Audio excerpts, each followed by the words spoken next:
Hello learners, welcome to this session on WTO and Doha round.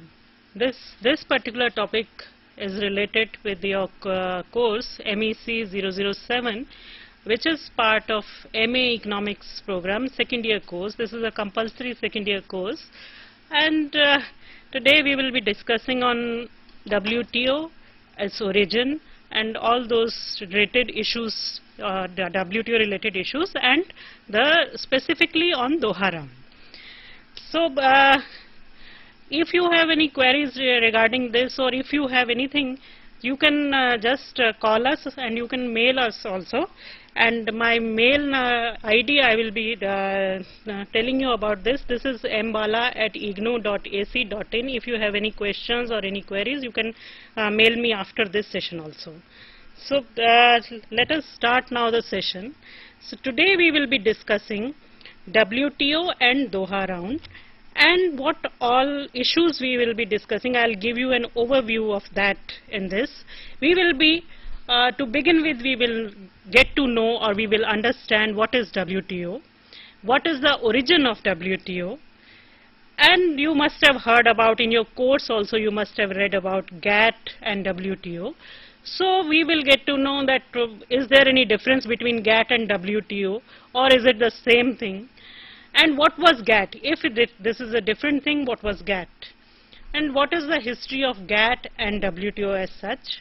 The difference between GATT and WTO, who can be a member of WTO, what are the agreements that WTO administer, principles of WTO trading system, how do WTO affect our lives, especially in developing countries. We have seen every day, you must be reading newspapers that WTO has taken this decision, WTO, the different countries have come to a different kind of agreement under WTO, and I mean people, this is affecting lives of people in one way or the other.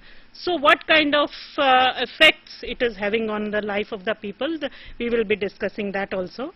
And then there is a criticism of WTO, whether in developing countries you must be hearing about whether wherever the different rounds of WTO are taking place, whether it is Seattle, whether it is Hong Kong or Doha or wherever it is, you must have read about that many NGOs, many activist organizations, they were criticizing WTO. Why they were criticizing WTO?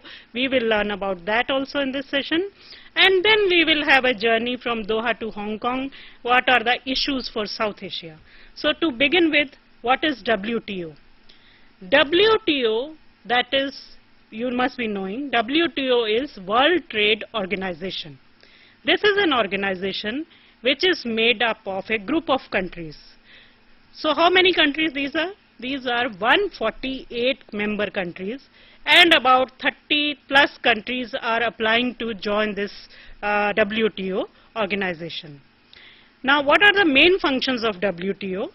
Its main function is to ensure that trade between nations flows smoothly, predictably, and freely as possible. What does it mean?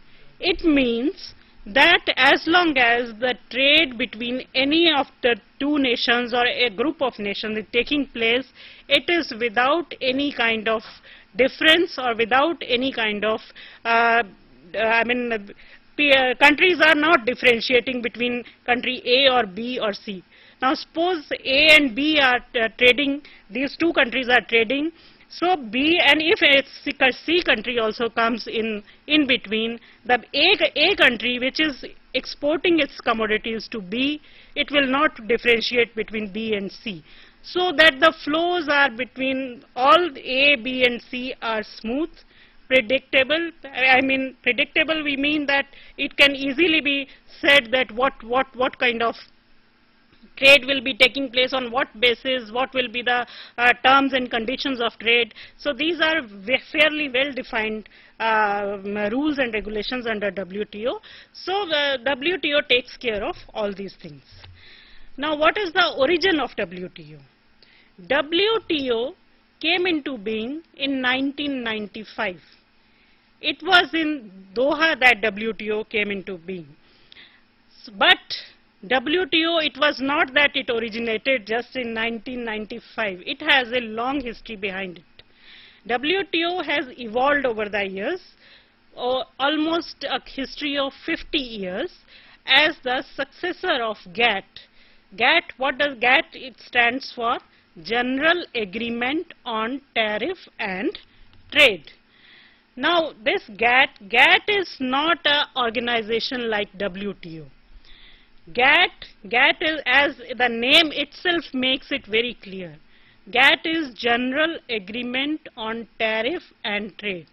This was a kind of agreement between, or I should rather say, among all the countries, that they will agree on certain terms and conditions on which basis their trade will take place, and this will be a kind of agreement only. It was not an organization, and there was no kind of ratification by any country of this agreement as such. So we will define GATT as consisting of two things. It is an international agreement which sets out the rules for conducting international trade, and it is a kind of informal structure to administer the agreement. So GATT, which from 1947 it came into being, it was consisting of basically these two things: an international agreement and an informal structure where this agreement was being administered. So there was not a kind of organization as we see today. I mean, the kind of organization we call World Trade Organization. So is GATT the same thing as WTO? No, GATT is not. WTO is not the same thing. WTO is GATT plus a lot more things. What are these things? That we will be discussing later in our discussion. So GATT is basically, WTO is basically GATT plus many things. So to give you a kind of idea, I will say WTO consists of GATT. GATT is General Agreement on Tariff and Trade. So under GATT, basically we were discussing about trade in goods. Trade in, you must have heard about the trade, I mean between nations and among nations. The trade takes place with, regarding goods also. Trade, we call it trade in goods. Then we call trade in services. These days India is very much, for quite some years now, India was very much in news regarding services. We were talking about its outsourcing and offshoring kind of services. Indian IT industry was taking lead all over the world. So these kind of things come under trade in services. Then WTO also talks about intellectual property rights issues. So GATT was not taking care of all these kind of things. So there is a difference between GATT and WTO, and we will be talking about these issues later in detail. So history of GATT and WTO. History,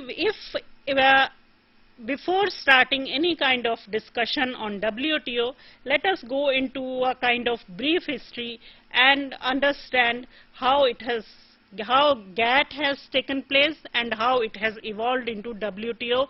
What were the reasons that we needed for a GATT to be converted into a WTO kind of organization?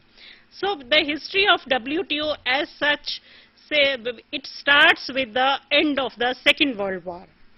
Second World War, when there was a need for all the countries, when countries were economically very weak and there was a need for economic recovery, given the conditions of Great Depression of 30s. You must have heard about 1930s Great Depression. So there was a need when after the Second World War, the countries were totally devastated. All over the world economies were totally devastated. There was a need for their recovery, and this devastation coupled with the kind of Great Depression of 1930s, there was a need when the UN kind of organizations, they thought that these countries need to be brought about again back to the kind of level, and to also to develop to a different level of the development. So there was a kind of need for a kind of agreement or an organization rather, where the countries under that umbrella of the organization, the countries will kind of trade among themselves based on certain rules and regulations in such a way that in the process all the countries, their development takes place, and all the countries, they go from one level of development to another level of development, which we normally consider is a higher level of development. So therefore in 1947 UN conference was held in Havana, Cuba, and a proposal was mooted where to create a ITO. ITO is International Trade Organization. This proposal came into being in 1947 at Havana, Cuba. So this ITO was supposed to be the third organization along with IMF and the WB. IMF is International Monetary Fund, and the WB is the World Bank. You must have learnt in your course about the Bretton Woods institutions. Now Bretton Woods institutions, they consist of IMF and WB, International Monetary Fund and World Bank. So it was said that ITO will be a part of Bretton Woods institutions, so it will be a third organization under Bretton Woods umbrella. So the mandate, as I have told you earlier, the mandate of ITO was to regularize multilateral trading system by strong decision-making power and dispute settlement agenda. So that when countries are actually trading among themselves, it's not that you need a kind of rules and regulations, you need a kind of organization also, where if any kind of dispute arises among nations, there should be an organization that settles their dispute. So these two activities were proposed to be undertaken under this ITO. Another kind of development that took place at that time was that when this kind of proposal was being mooted for the ITO to be a kind of third organization under Bretton Woods umbrella, the lot of discussions took place, and ultimately actually no country signed this. And no country signed this, but in 1947 at the same time, while this discussion was taking place in Havana, Cuba, in Geneva, some 23 countries, they came together and they signed a kind of agreement. And this agreement was that under this agreement they will be carrying out their trade and trade among the nations. They will be carrying out how to trade among nations. And in the process, that Havana Charter, it was said, and it was very obvious that Havana Charter that was being proposed at Cuba, it was failed, and on the other hand 23 countries signed, and there was a kind of general agreement took place that was and it was popularly called General Agreement on Tariff and Trade. So far there are some 8 rounds of general agreement on tariff and trade since 1947 has taken place. It was basically under this GATT, basically the trade was taking place, it was having some kind of rules and regulations for multilateral trading for the trade in goods only. But in the Tokyo round, that was in 1973-79, for the first time some non-tariff barriers were also introduced, which were it was made a kind of binding for all the countries who signed GATT agreement, and for the first time in 1973 and 79, a kind of the kind of evolution of this GATT agreement took place, where we moved from discussing and regulating only tariff barriers to non-tariff tariff barriers as well. Then WTO was the result of the 8th round. It is popularly called Uruguay round. Uruguay round was between 1986 to 1993. So after that, it was a kind of discussion took place where WTO, because at that time many new issues had emerged all over the world. Many new countries have wanted to be the member of this GATT agreement, and many issues relating to intellectual property rights, issues related to services, issue related to agriculture, issue related to non-agricultural agreement. Those kind of issues arrived that were making it difficult for GATT to take care of all these issues. So it was decided in 8th round, Uruguay round, that WTO, a kind of, now the situation has come to a point where we need a kind of organization. So WTO took place in 1995. Under this, as I have told you, all those areas exempt from GATT, like agricultural trade in services and intellectual property rights, were included. It also required that attention to be given to new forms of non-tariff barriers and growing and large membership of 90 countries. As you have learnt earlier, that to begin with only 23 countries were member countries who actually signed this agreement. So membership became around 90 in 1993-95. So it was very difficult for the kind of under this GATT agreement to handle so many members of this. So depending on the need and also the requirement of that particular period, a kind of WTO emerged. So the difference between GATT and WTO. Difference between, if we discuss about difference between, as I have told you that GATT and WTO, WTO is equal to GATT plus a lot more.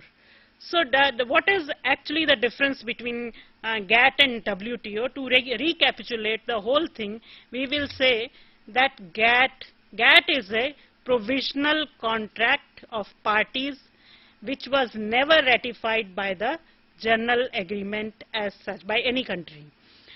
Now WTO is a permanent kind of organization. It has a sound legal base ratified by all member countries. Now this GATT, countries were basically contracting parties of that agreement. Under WTO we call the member countries as members. As I have explained earlier, GATT was basically talking about trade in goods, trade in commodities.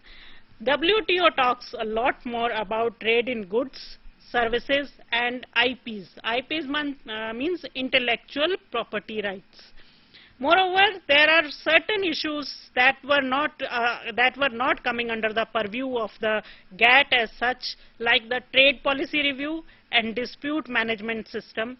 These two things, they were not coming under the system of general agreement on tariff and trade. So WTO as an organization took care of these policy issues, and they were having a kind of review, trade policy review at a kind of interval of 5 years, like that. Whenever there was a kind of round discussion or meetings were taking place, ministerial meetings were taking place, they were also taking care of trade policy issues of different member countries.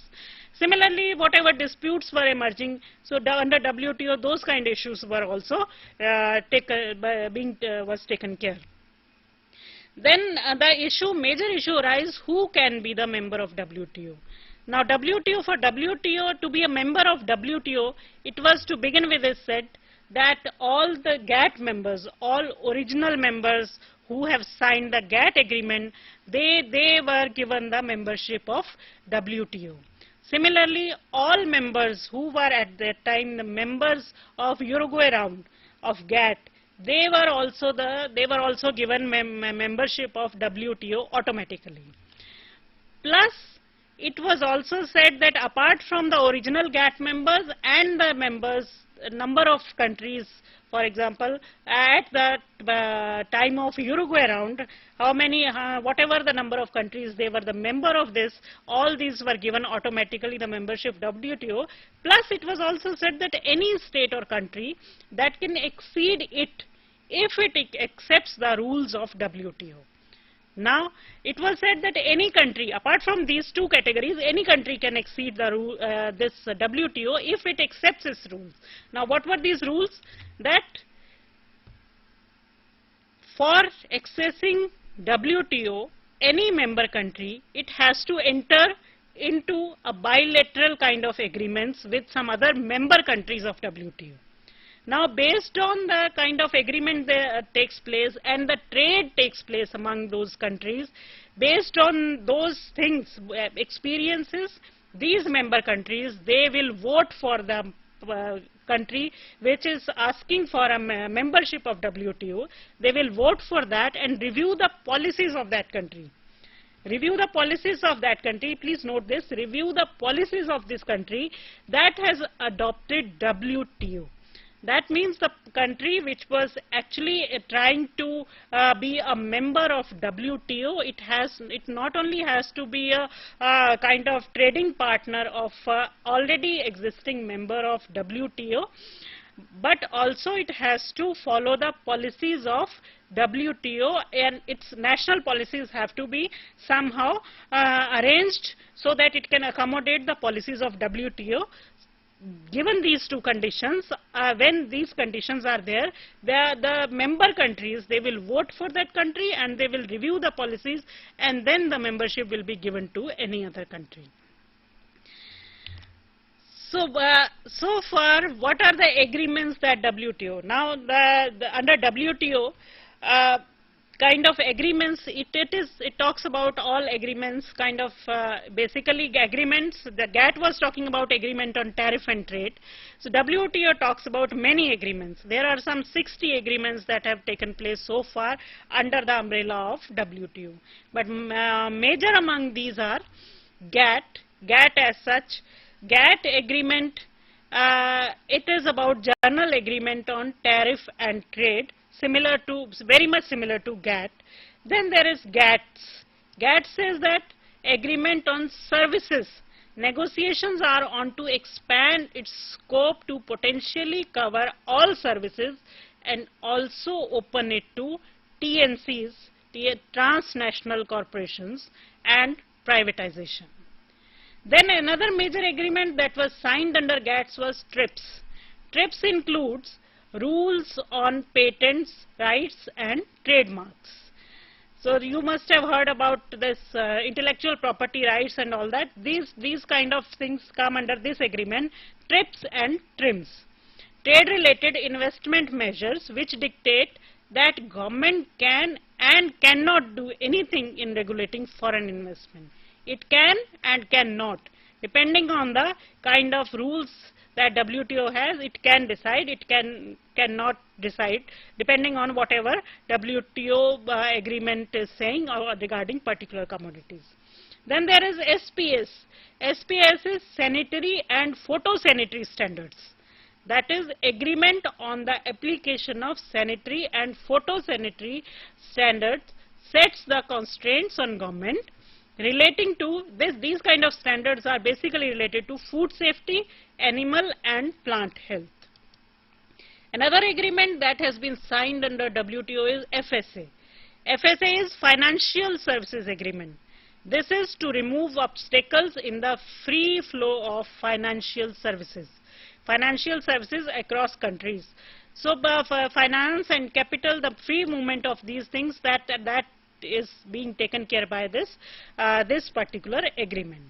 Then there is an agreement which is AOA, that is Agreement on Agriculture. So this sets the rules on the international food trade and restricts domestic agricultural policy, including protection against dumping, protection for small scale farmers. So these kind of issues are being taken care by the this agreement on popularly called AOA, that is Agreement on Agriculture. Then another agreement is ASCM. ASCM is Agreement on Subsidies and Countervailing Measures. ASCM, it sets the limits on what government may or may not subside, but contains loopholes favoring wealthy countries. Basically, the WTO rules it is said that basically WTO rules are favoring somewhere developed countries, and it is regarding subsidies, whether it is agriculture, whether whatever agreements, it is somehow it has a bias towards developed countries, and that is the basic issue that these developing countries are fighting versus developed countries. So the ASCM, that this particular agreement was regarding that subsidies that are taking place, the subsidies being given to farmers and all in developed countries and developing countries, taking care of those kind of issues. Then there is another agreement, which is agreement on technical barriers to trade. Now this technical barriers to trade, this talks about the national regulations that interfere with the trade. Interfere with the trade means it interferes with the free flow of trade among nations. So this kind of agreement, that this is called technical barriers to trade. So under this agreement only, the trade facilitation, those kind of issues are being taken care, that member countries, they have to change their national regulations so that the trade facilitation takes place, in order to facilitate the trade among nations, so that free flow of goods and services takes place. For that purpose, this agreement has been signed by many member countries. Then another major agreement is agreement on government procurement, that is AGP, agreement on government procurement. This particular agreement, it sets the limits on government purchasing, including domestic content or community development requirements. So this particular these are the major agreements that have been signed under WTO by many member countries. Now, what are the principles? The many member countries that they have signed about WTO agreements, they have ratified those things, but the WTO has some trading, a kind of rules, principles under which in general the WTO trading, the trading under WTO takes place, multilateral kind of trading. So what are those principles? Principles are: trading system should operate without discrimination. I have already explained to you that trading system, under WTO, any country cannot discriminate against any country based on if the country is a member of WTO. So the particular clauses under which WTO talks about, WTO gives this kind of regulations and rules are MFN and national treatment, most favored nation and national treatment. These are the two clauses under which WTO says that all the member countries, among all the member countries, the trade should take place without any discrimination. Now, what is this MFN and national treatment? Now, most favored nation, this particular clause of WTO, it talks about that if a member country is trading with another country, then it cannot differentiate whether it is regarding tariffs or regarding any kind of barriers. It cannot differentiate among all the countries with whom it is trading. Country A, B, C, D, whatever number of countries, it has to treat all the trading partners equally. Now, what is this national treatment? Under this clause, the WTO says that national treatment, once a country trades with another country, it imports certain kind of commodities to its own country, then once the commodity comes inside the country, domestic, it has to be treated like any other domestic commodity. It cannot be given a special kind of treatment. So once the commodities are being imported, same kind of rules, regulations, tariffs, taxes, quotas, whatever it is applying to domestic commodities, that will apply to any commodity which is being imported also. So with these two clauses, the WTO ensures that the trading system should operate without any kind of discrimination. Then WTO also says that it is not that overnight the trading system should be free and free flow kind of things. It should be slowly moving towards to become free over a period of time. It means that WTO sets kind of time limits on all the countries that within this kind of period or within this time frame, you have to reduce your tariffs and all that from whatever level at present level, whatever level you have, to a level where it becomes possible for any country or for trade to take place freely and smoothly. Another principle for WTO is that tariff and non-tariff barriers should come down over time. So not only that trade should flow smoothly, that barriers to trade should also come down over time. Then predictability. This is another principle of WTO. This refers to the need to ensure foreign companies, investors and governments that trade barriers will not be raised arbitrarily and that all trade policies are transparent. So WTO does not talk about only that there should not be trade barriers.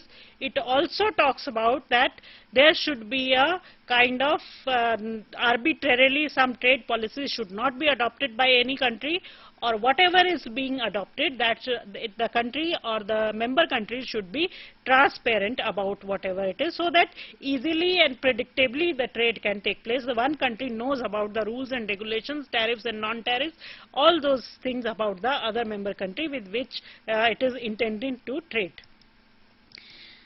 Then it is another principle is that the trade system should be competitive.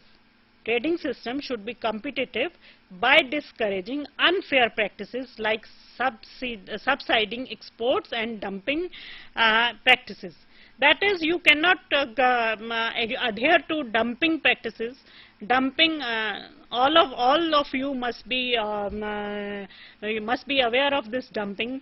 Dumping is that you normally, when a trade among countries take place, a country which is exporting its commodities to another country at a lower price, that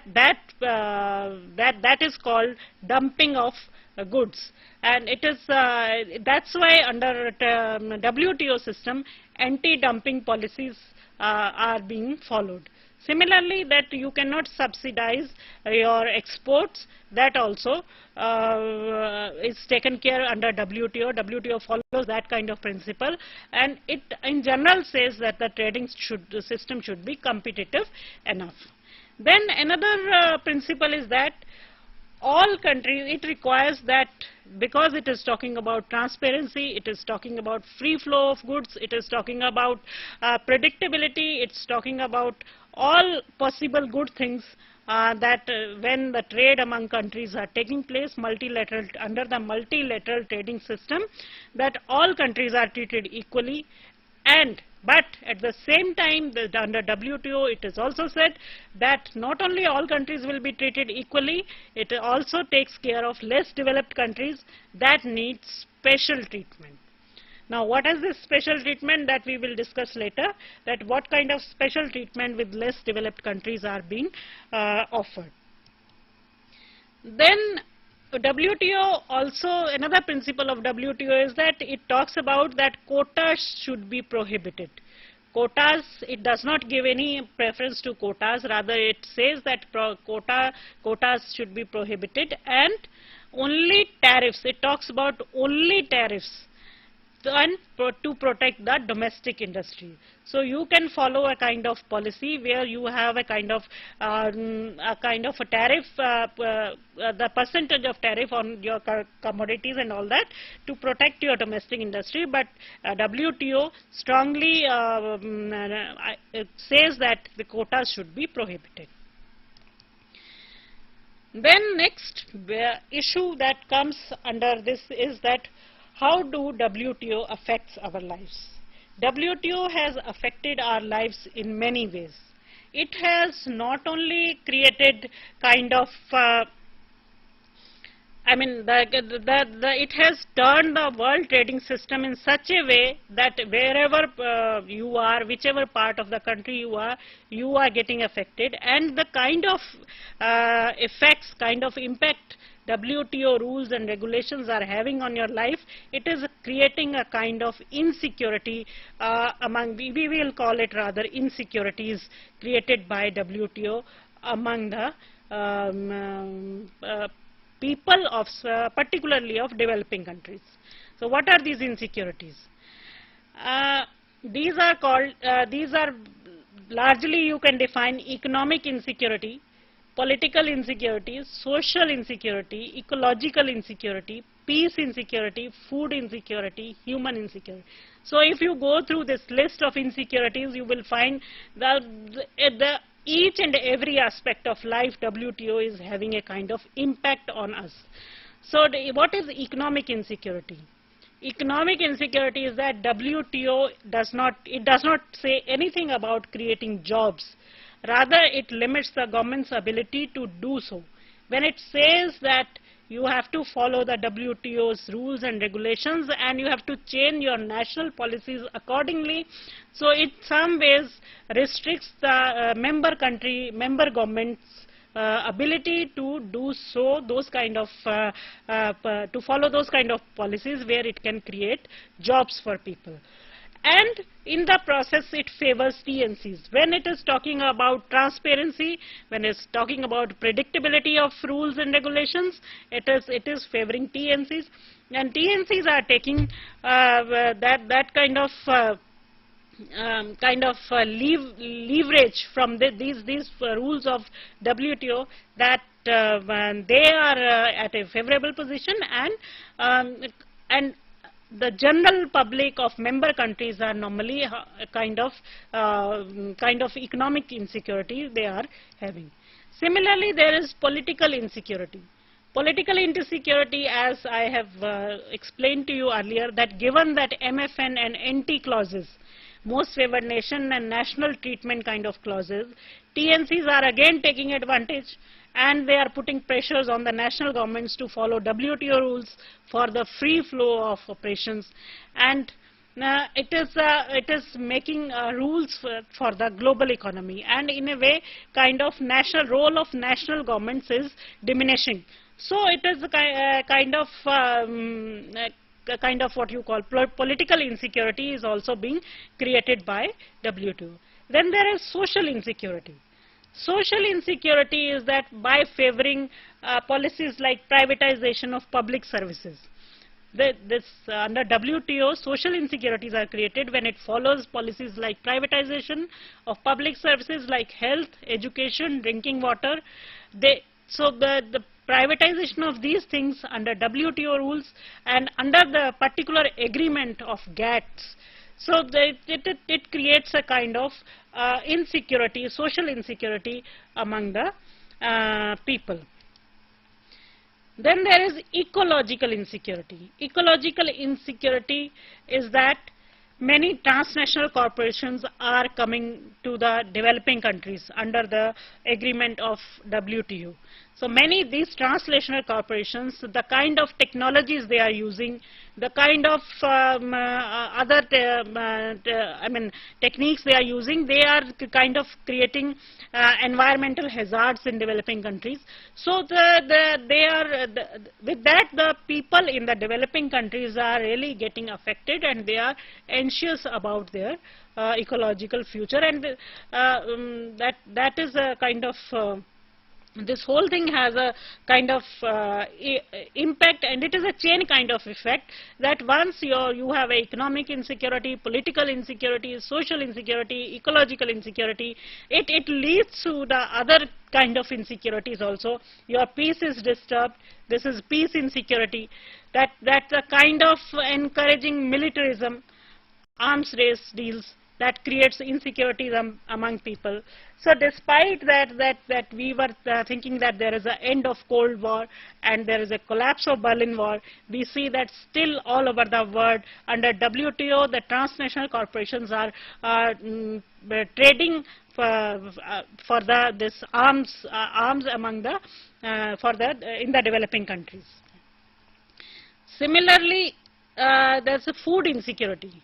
Now, food insecurity is that, again, you must have heard about many farmers, they committing suicide in India, all over India, and these kind of mishappenings are taking place in developing countries because of these WTO rules, where WTO is favoring transnational corporations, where transnational corporations are bringing out all kind of those kind of agribusiness corporations, those kind of seeds and fertilizers and all those kind of things which are expensive and being given at credit to the farmers, and ultimately farmers are under the kind of credit where they are not able to pay, and they are into a kind of debt trap, and this is leading to all kind of insecurity among the people of developing countries particularly. Then there is human insecurity. WTO rules are also creating kind of human insecurity among people, because as global economy is expanding, laborers and human rights violation is also taking place. Now, because WTO, under the WTO, it does not take care of any human rights issues. It does not take care of any human rights standards of UN Human Rights Commission and ILO, and as a result, TNCs take advantage of WTO's trade and investment rules, and they try to exploit workers also. Now, so because of these insecurities, the WTO has been criticized everywhere, especially in developing countries, and the criticism is around the particular points, is around kind of that it is basically fundamentally WTO is undemocratic and undermines local decision making and national sovereignty. Similarly, WTO serves the interests of TNCs. You must have seen from the earlier discussion that all its policies are for TNCs. It also encourages privatization of essential services, and that's why it is being criticized. It increases the inequality, hunger and poverty, and that's why it is the kind of insecurity it creates. It creates inequality, hunger, poverty, especially in developing countries, and that's how the whole WTO as such is being criticized all over the country, and it is destroying environment. Now, from Doha to Hong Kong, issues for South Asia. What are the issues? Doha round that took place in 2001, and for the first time in 2001, it was a breakthrough under WTO when we were talking about DDA. DDA is Doha Development Round. So basically, it was taking out development issues. Is what the decision was taken that it will talk about development issues, and because this round was the kind of a decision was taken at that time, and that in 2001 this was adopted. 2003 at Cancun they will review that DDA, and this DDA round will culminate at Hong Kong in 2005. And therefore, a kind of package was adopted, and the main issues under this DDA was basically to discuss the achievements that was supposed to be taken care was agriculture issue, non-agriculture market access issue, services, trade facilitation, and development dimension. So it was realized that developing countries, including those in South Asia, have a high stake in the successful completion of this conference. So main issues of discussion were agriculture, export competition, NAMA, services, trade facilitation, and development dimension. So basically, under this, we will be maybe in some other session we will be talking about these issues in detail. So it's just to end the issue, the basic issue of contention under developing countries and developed countries were to talk about that agriculture, whether it is subsidy, whether it is tariff or export competition, non-agriculture market access, services, trade facilitation, and development dimension. With that, I end this particular session, and maybe we will discuss about these issues in detail in some other session. So if you have any questions, please mail me at mbala@ignou.ac.in. Thank you.